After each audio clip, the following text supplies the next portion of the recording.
wonder what you feel about the Stay Alert slogan. Do you think it's going to be clear enough? Well, with risk communication, it's always important to have words that resonate with your people.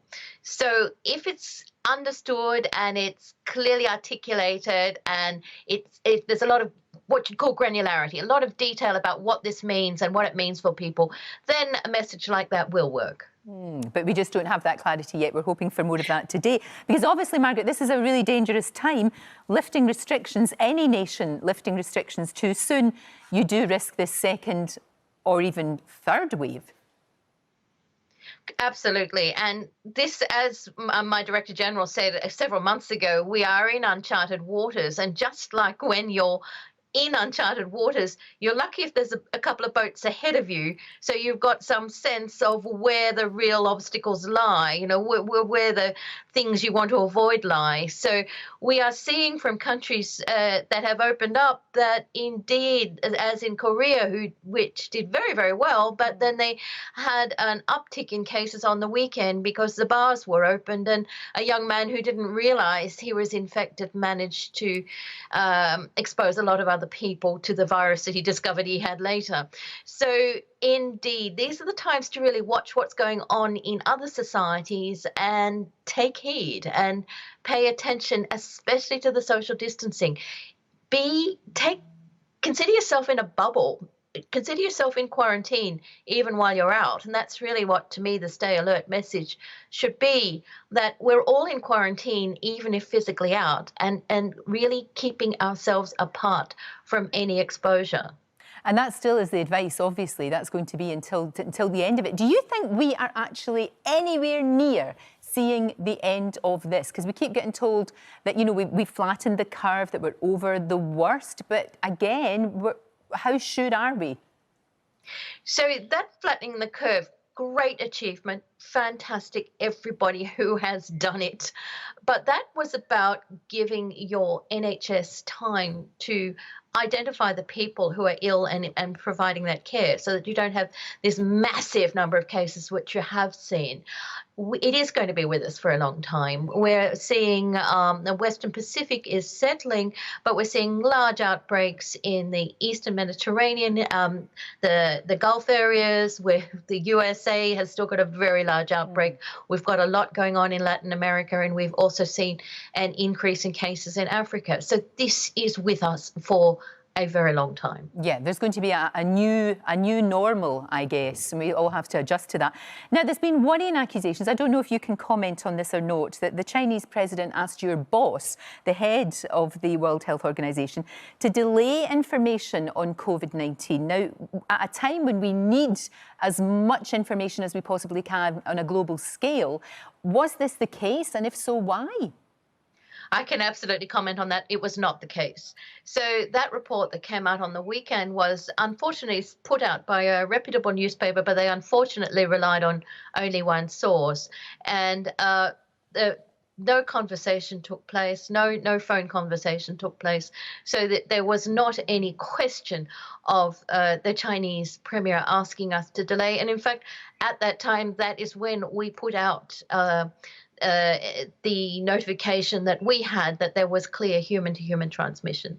And also we've had the Americans, we've had President Trump basically locking you out in some ways and saying that he's not going to be providing any financial assistance or any grants or anything like that. And at a time when the world surely should be uniting together, this is bad news.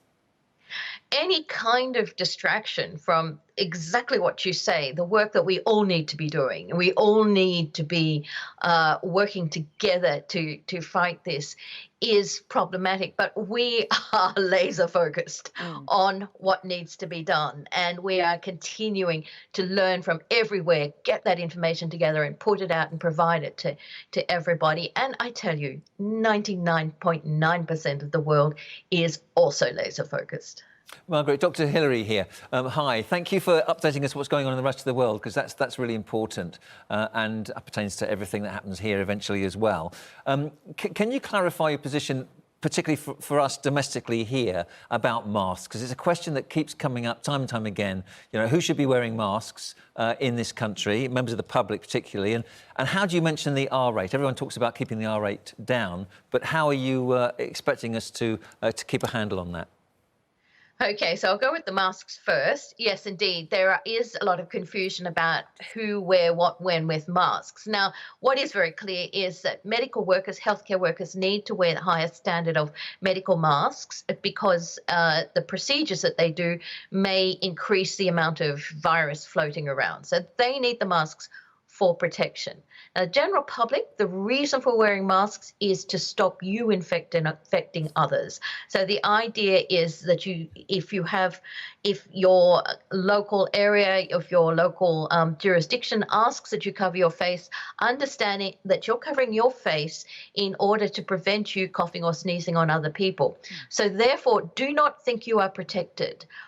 Always understand that your protection is your clean hand. This is your shield, and it's keeping, even if you think your hand's clean, it's also keeping that hand away from your mouth, nose, and eyes. And as we've discussed many times, sounds simple, very hard to do. And one of the concerns we have had is that people sometimes think that if they're wearing a mask, they're fine. And you see people pulling their masks down and having their nose over their mask or playing with the front of their mask. If you've been breathing all over your mask, whatever you've breathed onto your mask may well get on your hands if you're touching your mask. So again, the absolutely crucial thing is hand hygiene and environmental hygiene and social distancing. No, that makes sense. I was going to ask you about a vaccine. And how, because we hear talk about it, we keep hearing that there might be a breakthrough. There's almost this kind of race with all the scientists around the world to see who can get it first. Do you know how close we are? Have we got any idea? Well, we've certainly got a lot of groups who are now testing people and doing that testing, human testing. There's even some move in the US to do what's called human challenge testing, where they have healthy volunteers who put their hands up and agree, and it's got to be done with absolutely full consent and understanding that there is no treatment for this. In some parts, there's some consideration of actually exposing people to the virus under laboratory conditions. So what I'm really saying is that there's an enormous effort to accelerate the testing that would normally take years to understand the safety and also the efficacy. Does this thing work? And also to understand whether if you get antibodies to the virus, do they really protect you? So yes, it looks likely that there will be some kind of scientific position that indicates which vaccines are working. The next step will be to get it into production. And the good news there is that a lot of the producers are already ramping up, getting ready to produce it in parallel. And then the issue will be who gets it first? How do you distribute it? We'll all have to agree. And we're putting a lot of work into that. We've brought people together to work out who should be getting it where. So it should not be a matter of who's got the money, who's got the wherewithal. It should be who needs to get it first.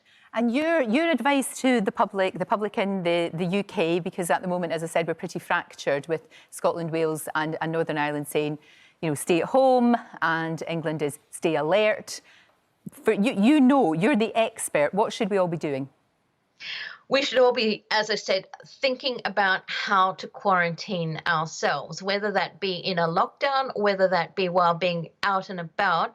The crucial thing is, can you truly social distance? Can you truly ensure that you are not in physical contact with someone else who may have the virus? Now, I know that sounds very general, but in practical terms, so that means if you go down to the shops, are you able to stay 2 meters away from people? Are you able to protect the shop workers as they deal with you? Are things set up if you have to go to work? Again, is your workplace safe? Do you have the means for social distancing? If you're, say, in a kind of business where some people could work from home, but others have to physically be there, has that been organized so that those who can work from home will work from home? So a lot of those discussions will have to be had at what I'd call micro level between the people running the organizations, the schools, the businesses, the parents, and working out what can truly be done to ensure that you can remain, in a sense, in quarantine while not necessarily being locked down.